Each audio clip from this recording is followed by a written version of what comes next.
ça va être difficile, bon, je vais essayer quand même de résumer. On est à Paris pendant l'automne 58, en pleine guerre froide.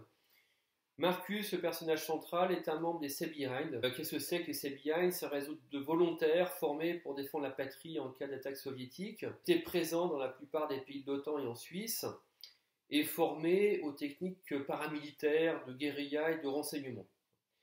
Et devait constituer la base arrière de la résistance anticommuniste sur les territoires nationaux en cas de guerre. Marcus donc, travaille toujours comme comptable dans un cabinet d'expertise, et la nuit, il est un agent zélé, actif, modèle même, pourrait-on dire, de ces réseaux. Jusqu'au jour où la belle mécanique va se gripper et une série d'événements inattendus, étranges, va le conduire à penser qu'il a subi un lavage de cerveau et donc par voie de conséquence à s'interroger sur sa propre identité. Alors j'ai voulu écrire une histoire réaliste, proche de ce que pouvaient vivre les auxiliaires combattants et les agents de renseignement. Et donc pour ça, je me suis appuyé sur deux ouvrages, des livres qui sont des références en la matière.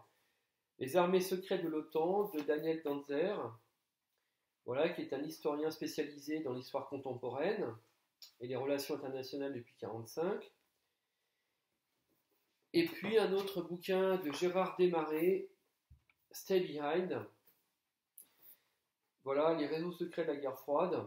Voilà, donc c'est vraiment les deux livres qui font le tour de la question, et puis aussi sur des documentaires concernant les réseaux Gladio jusqu'aux années 50, puisque l'histoire se passe en 58. Et puis de façon plus générale, donc pour chacun, comme j'ai fait pour chacun des autres romans, j'ai réalisé un gros travail de documentation, de reconstitution de l'époque à partir de livres, de films, d'actualités puisés sur Internet.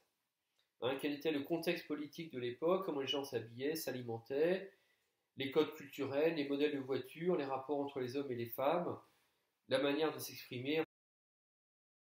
Alors le projet était de raconter par le biais de la fiction l'histoire de la seconde moitié du XXe siècle, avec un roman par décennie, soit 5 en tout, et en changeant de genre à chaque fois.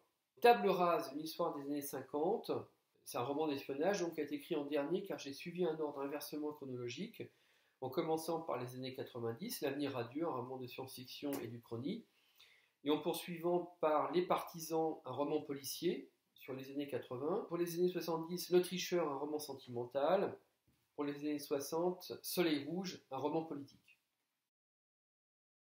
La suite sera un roman sur la crise de 2008, dont le titre provisoire est 2008.